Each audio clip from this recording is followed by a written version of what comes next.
Hi everyone, welcome back to Earl Grey Books. I'm Ellie and today I'm doing a non-fiction haul for you all. So I think I said at the end of May in my book haul that I didn't think I'd be doing a non-fiction haul for a really long time because I didn't have any books to talk about, and then I ordered a lot.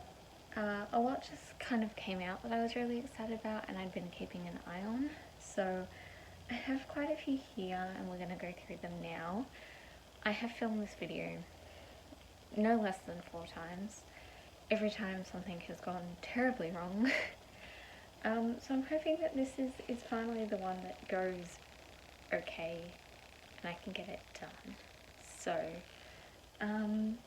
we kind of have like 2 distinct piles here and then just a pile of random ones. So those are the ones we're going to start with. There's kind of a little bit of a theme between some of these, but not like specifically. So, starting up, we have Offshore by Madeline Gleason. This is Behind the Wire on Manus and Nauru. This was the pick for the Stella project this month, which is a book club that I run, and we read the backlist of the Stella Prize. So yes, this is the one we were reading. I got to page 101. I was enjoying it, but I just wasn't in the mood for it. It's obviously quite a intense topic. This is about the offshore processing that Australia uses for our refugees. So, awful place, hard book to read, and I will finish it, but it's probably going to be in July rather than in June.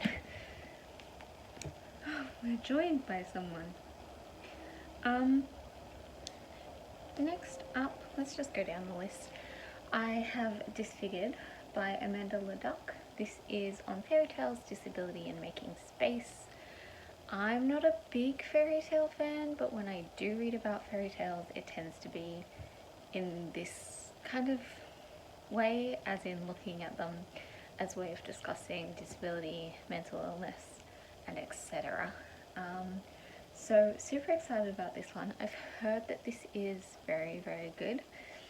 And I've seen quite a few people talk about it, so I'm hoping I'm going to enjoy it.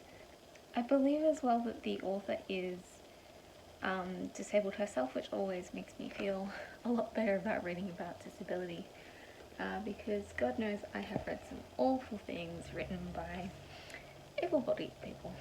So not all of them, but there have been some doozies, so that should be good. Going a little bit lighter, we have Top End Girl by Miranda Tapsell. This is a deadly memoir about being bold, black and brave in work, life and love.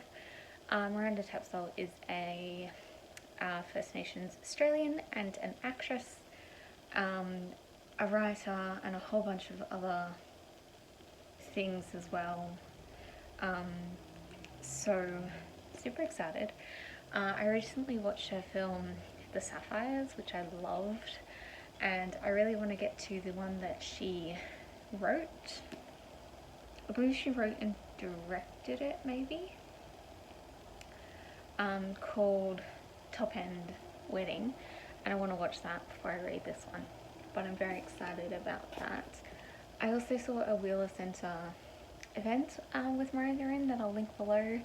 I saw that, and then the next day I went out and bought that book. Well, didn't go out, but I bought the book.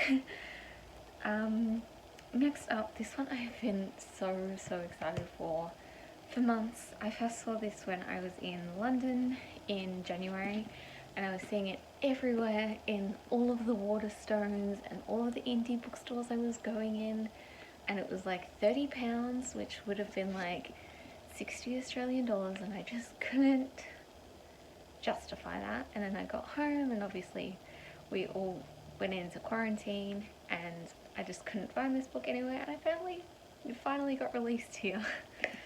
And that is Square Haunting by Francesca Wade. This is five women freedom and London between the wars. So this is about HD, Dorothy L. Sayers, Jane Allen Harrison, Eileen Power, and Virginia Woolf. So yes, I'm so excited for this. I love books about authors, particularly female authors, and so I'm super excited about this one. I'm not going to get to it yet because I have a few more Virginia Woolf and Dorothy L. Sayers on my shelves that I'd really like to read before this one, just because I'm like terrified of spoilers. Like, I have a book about Agatha Christie that I bought in like 2012 and I still haven't read it because I'm terrified that it's going to spoil some of the ones I haven't read yet. So yeah, I'm going to read through a few more of those, especially because Dorothy L. Sayers is a crime writer, and obviously like it's different if you know what happens in Orlando, but if you know who the murderer is, it kind of sucks and there's no real point reading the book. So there's that. Next up, these last two as part of this section, I kind of bought for the same reason, and that is that Roxane Gay is mentioned in it. So the first one here I have is The Pretty One by Kia Brown, who was the creator of Disabled and Cute. So this is on life, pop culture, disability, and other reasons to fall in love with me, which is just like the coolest like tagline subtitle for a book ever. So yeah, this is blurbed here by Roxane Gay. I love Roxane Gay. So I was like, you know what?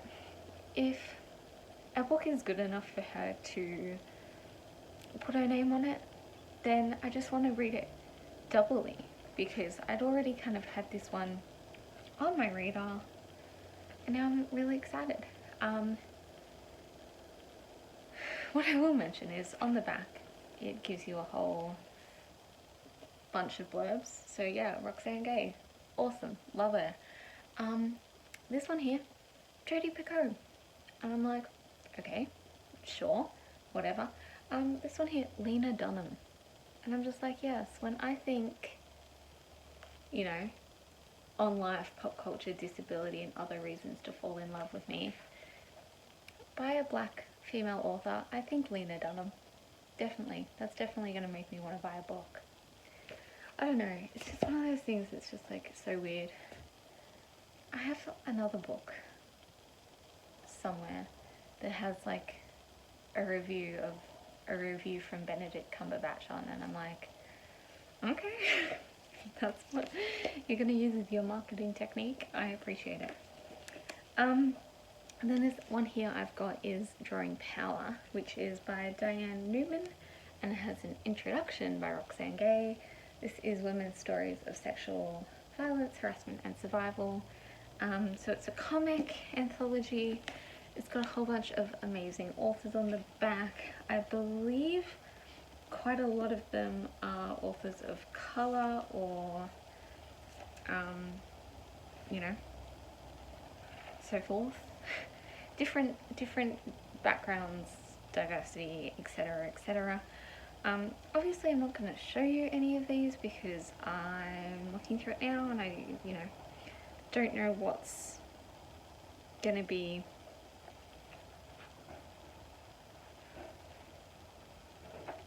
in there. It's the term I was looking for. But I'm really super excited for that one, and it has the absolutely most gorgeous underneath here. So like this is already beautiful, and then there's like this, and like I'm kind of tempted to take this one off because this is so pretty, but yes, Percy is just staring at me like, what are you talking about, Mum? You're so weird. Okay, well, moving on. So the two kind of distinct piles I have are history and art history. So history, I only have two, but yes. starting up, we have SPQR by Mary Beard. This is a history of ancient Rome. I read Women and Power, which is a little like essay by Mary Beard, and I loved it so much that I went out a couple of days later.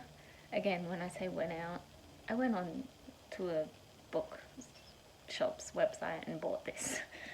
So super excited about this one. Hopefully going to get to that soon. And then I also found Empress-Dowager Cixi, which is the concubine who launched modern China by Yang Cheng. I saw this one on the book grocer and it was, I think, like $8, and then I got a bit of a discount. So this ended up being like $5 for this, you know, perfect condition hardback. Super excited about it. I have her book Wild Swans, which I also haven't read. But yes, super excited about this one anyway. And yes, that's history. Moving on to art. Oh, sorry, Giddy. So I bought quite a few art books recently because now I can do this thing where I'm like, oh, it's an art book, so it's for my degree. It's not for my degree. It really has, most of these have absolutely nothing to do with what I've been studying. But I'm going to use that as an excuse anyway. I do also want to do a video on the more like textbooky slash like coffee table art books that are actually more kind of directed towards my degree. But that will be a separate video while I'm still waiting on another 2 or 3 to kind of come. But let's jump into this. First up, we have The Secret Lives of Colour by Cassius and Claire. This is pretty much what it sounds like. It goes through different colours and it tells you kind of the history behind them. And yeah, so I've kind of always had this interest in colour. So my dad is a printer and he used to run a business out of our garage when I was a kid, and he used to have like all the ink in there, and I used to love going in there and like rearranging them by like colour, and like they obviously all had like colour codes on them, and I used to love doing that. My dad probably hated it but never said anything about it, and so I was always just kind of fascinated with different colours. Next up, I have The Artist's Joke by Jennifer Higgy. I found this one on my favourite bookshop at the moment, the bookshop at Queenscliff. They were sharing this on their Facebook, and I saw it and I was like, I have to have that. So they ordered in a copy for me and got it sent my way, and I'm super excited. And I was talking to them on the phone about Jennifer Higgy, and she has like this new book coming out about like women artists, and she has an Instagram which I'll link below because it's really awesome, and it was just so cool, and I'm so excited. And yes,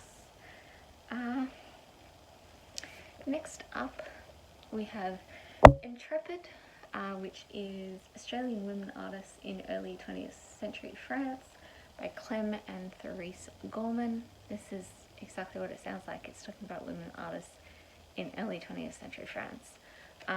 This is a new release, I believe. I want to say it just came out.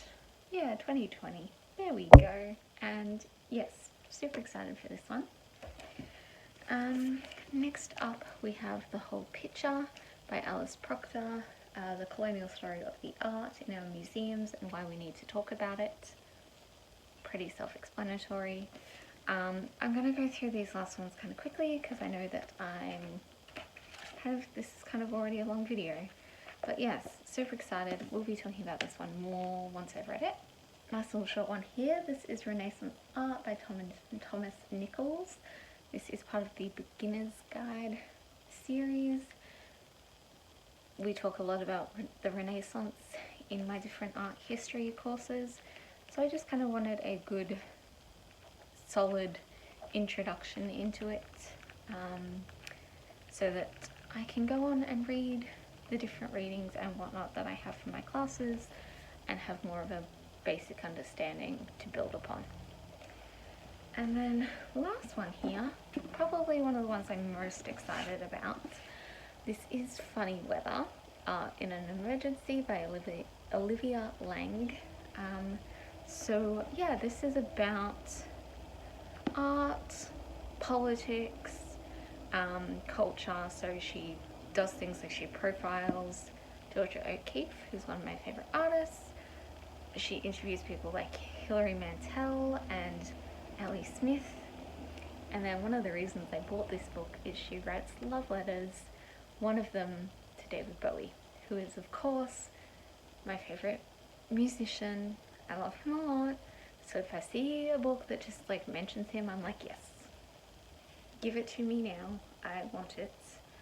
So I bought this also. It's just like gorgeous, and I keep doing this thing where apparently I just like match books a lot lately. I don't really know what that's about, but yes, super excited. There's like a black dot. Okay, super excited about this one. And yeah, that is my non-fiction haul. I hope that this video went okay, because I really don't want to have to film this again. But thank you all so much for watching. I hope you're doing super well, and I will see you guys on Monday. I will be doing another one of my Shop My Shelves videos for July. So I'll see you all then. Bye.